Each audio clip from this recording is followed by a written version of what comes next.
everyone, welcome back to Crystal Clear Tarot and to another powerful episode in our deep dive series on healing with tarot. I'm Shan and today we're going straight into the shadows to explore one of the most confronting and powerful cards in the deck, the Devil. But here's the twist. We're not just talking tarot symbolism, we're talking narcissists, toxic relationships, and the signs in a reading that show up that you might be caught up in the devil's playground. Today, we're going to uncover how the Devil card mirrors narcissists and toxic relationships, and how tarot can help you recognize the signs, break the chains, and reclaim your power. So if you've ever felt stuck in a cycle of drama and chaos, emotionally drained, manipulated, or stripped of your sense of self, this video is for you. So stick around because you might discover what's been hiding in plain sight. The real devil doesn't show up looking scary. They show up charming, charismatic, and look like the answer to all your prayers, until you realise they're the ones who've set the trap. And while you may be dealing with a monster, most others will see a mask that makes them appear virtuous, and describing them to others is quite the challenge. The devil lures you in with promises of love, safety, success, and pleasure. But once you're in, you're chained. And not just physically. He hooks you mentally, emotionally, and spiritually. Sound familiar? The only way of knowing if you're dealing with the devil is to look meticulously at repeated patterns of behaviour and signs of narcissistic traits. Watch how they treat you compared to others. And most importantly, watch what's going on within yourself. How do they make you feel? So if you've ever been in a relationship that drained your soul, where love was used as a weapon and boundaries were bulldozed, then you've met the devil. Now let's start with the imagery. Let's be honest. If the devil approached you with his sprouting horns and scraggy clawed feet, growling and glaring at you intensely with those black eyes, would you really want to hang out with him? When we look at the image of the devil, we know exactly what we're dealing with. I mean, most of us would run frantically screaming down the street, right? But here's the reality. The devil wears a mask. In real life, he or she is often charming, magnetic, even seductive. He blends in and adapts like a chameleon. And this is why the devil card isn't just about fear, addiction, or temptation. It's about illusion and the loss of personal freedom. Now let's go deeper and talk about the signs or red flags and the tarot cards that might show up for you. The devil and the magician, the master manipulator. When you place the devil card next to the magician reversed, an important question arises. What illusion is being sold to me? And what mask is being worn to sell it? The magician reversed represents someone who uses knowledge and charm not to empower, but to manipulate and deceive. He's the con artist, the gaslighter, and the snake oil salesman. The devil, in disguise as the magician, tells you exactly what you want to hear.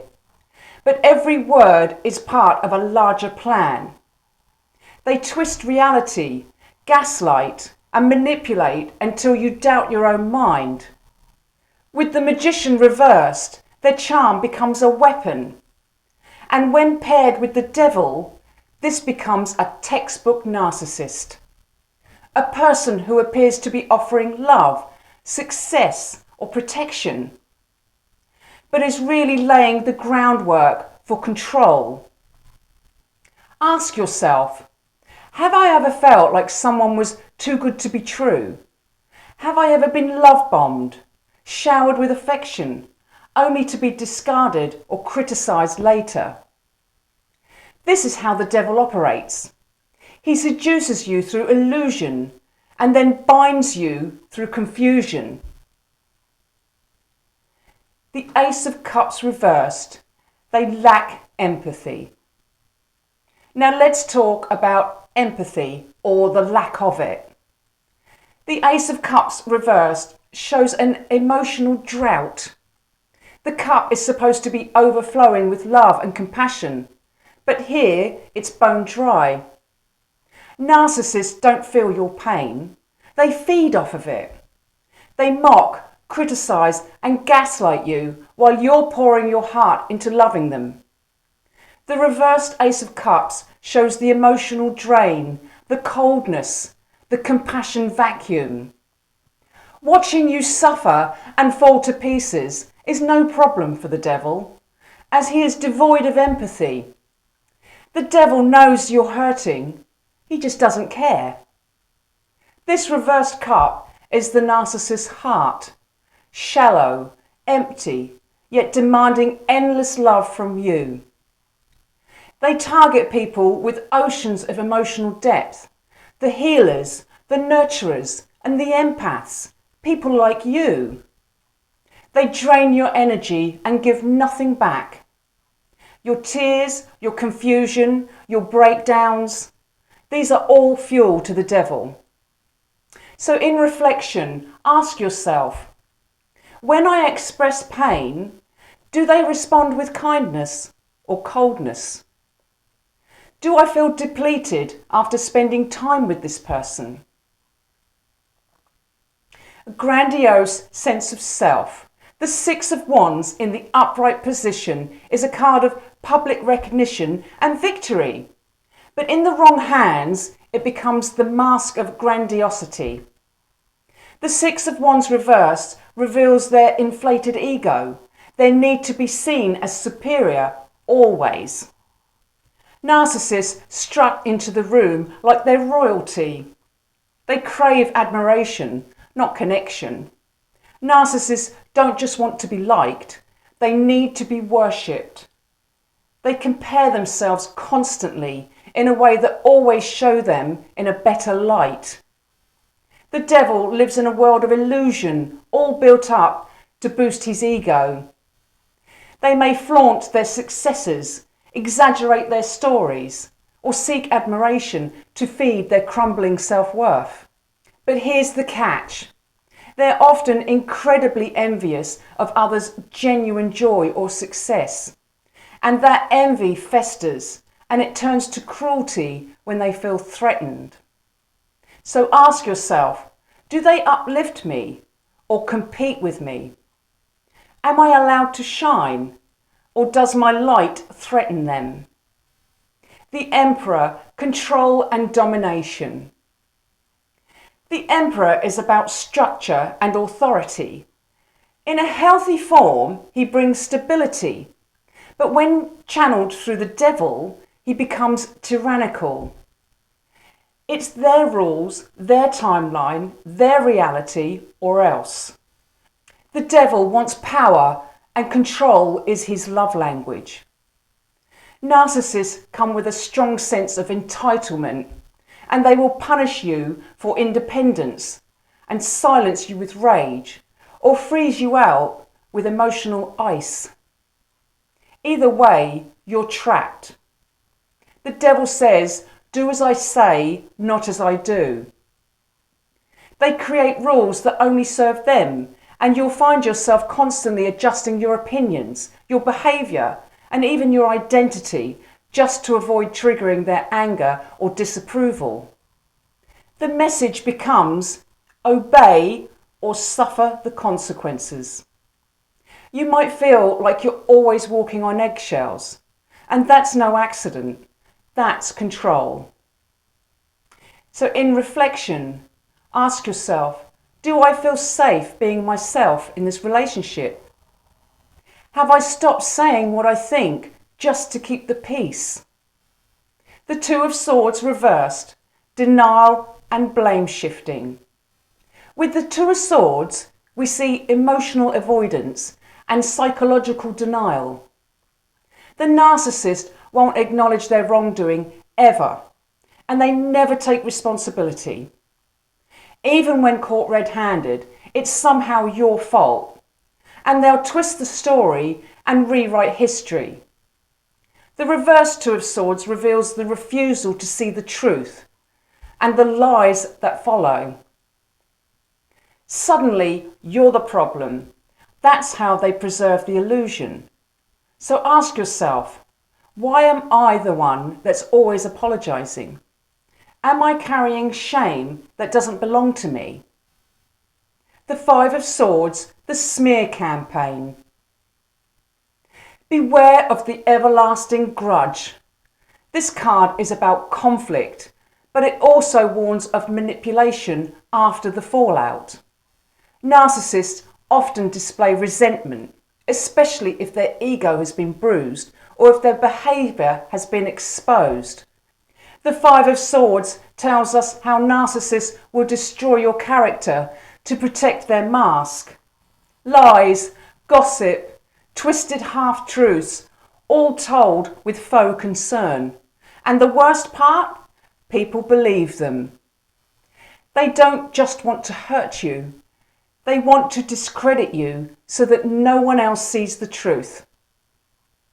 Narcissists are relentless with their smear campaign, all intending to ultimately crush a person to the point of an emotional breakdown. And that's when they point the finger and cry, "See, I told you they were unstable," thus bringing the whole plan to a successful conclusion. So ask yourself, has someone painted me as crazy after I stood up for myself? Am I watching my own reputation being twisted?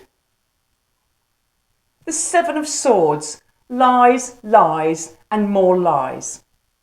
If a liar's pants really did catch on fire, the devil would be a walking inferno. This card reveals secrecy, deception, and betrayal. Narcissists create fake identities, double lives, and carefully constructed personas to suit different audiences. You will not find a jot of integrity with this character, as their whole life is based on lies. And the worst part? You start to doubt your own perception. This card warns us that a narcissist's entire life is a performance. Nothing is real. Every truth is a strategy. Every story a script. Ask yourself, do I keep catching inconsistencies in their stories? Do I ignore the red flags because I want to believe in the fantasy? The devil, obsession, addiction, and emotional bondage. And finally, we come back to the devil himself. This card is about attachments, addictions, codependency, and cycles of dysfunction and shame that you can't seem to break. The devil is fueled by all things considered sinful or taboo. While there is nothing wrong with having sexy time between consenting adults, the devil, however, lives in a fantasy world of lust, desire, and obsession. Whatever fun goes on between the sheets will have consequences of attachment and dominance. You may have felt desired at first, even adored, but eventually the relationship becomes a prison. Love turns to control, desire turns to obsession, and affection turns to punishment. They lie and cheat guilt-free, but fly into fits of jealous rage and hurl the same accusations at you for the same sinful deed. All things sinful are played out in the devil's playground, and when played with long enough, they become addictive. Addictions and unhealthy behaviour patterns around sex, alcohol, drugs, and money are often an issue. However, narcissists are unlikely to admit to a problem if confronted. This card speaks to unhealthy attachments, the kind that start like a fairy tale and end like a psychological horror. Pleasure turns to shame. Love becomes a leash, and just when you think it can't get any worse, they blame you for being too sensitive, too emotional, or too crazy. So ask yourself, do I feel free in this relationship? Or do I feel chained to something that's destroying me? Narcissists can be arrogant and abusive, and they like to punish and shame you into submission. One thing's for sure, if you're in the devil's playground, you're most certainly being played. And when the flames burn into a raging fire, you're bound to get burnt. So how do we break free from the devil's chains? It begins with awareness, setting healthy boundaries, and having the patience to heal. I still remember the first time I pulled the devil card. It was one of the very first cards that showed up for me in a reading. And for me, honestly, it freaked me out. The imagery felt dark and intense, and it kept showing up again and again. I just couldn't ignore it. I knew it was trying to tell me something. And at that time in my life, I was deep in the grip of narcissistic abuse and caught up in a cycle of toxic, dysfunctional relationships. So naturally, this card hit a nerve. My initial reaction was fear and anxiety. It felt like it was a warning, and in many ways it was. But as I kept working with it, something really shifted. My relationship with the devil card transformed. What once felt terrifying started to reveal powerful truths. It helped me recognise the chains that I couldn't see, the ones I was unknowingly allowing to stay in place. But now, the devil is actually one of my favourite cards in the entire deck. It helped me break free from toxic people, from destructive patterns, from addictive behaviours and unhealthy attachments. So looking back, I'm genuinely grateful for the wake-up call it gave me. This card didn't just scare me, it set me free. Tarot gives us a language to describe what's happening when words fail. It shows us what's beneath the surface, what's being hidden, and what our soul already knows. The tarot doesn't just expose the darkness, it gives us the tools to reclaim our power. Trust your intuition, and remember, you are never stuck. You are not weak for falling for the mask either. You are human, but now you're waking up. If you've recognised yourself in any part of this video, I want you to know you're not alone. The devil is loud, but your intuition is louder. And tarot can help guide you back to yourself. If you've faced the devil in your life, drop a comment and share your story if you feel safe to do so. Let's hold space for each other as we untangle from toxic patterns and step into our own light. If this video resonated with you, like and subscribe so you don't miss future deep dive videos on tarot, healing and personal empowerment. Until next time, stay clear, stay strong and trust your inner voice. I'll see you in the next video.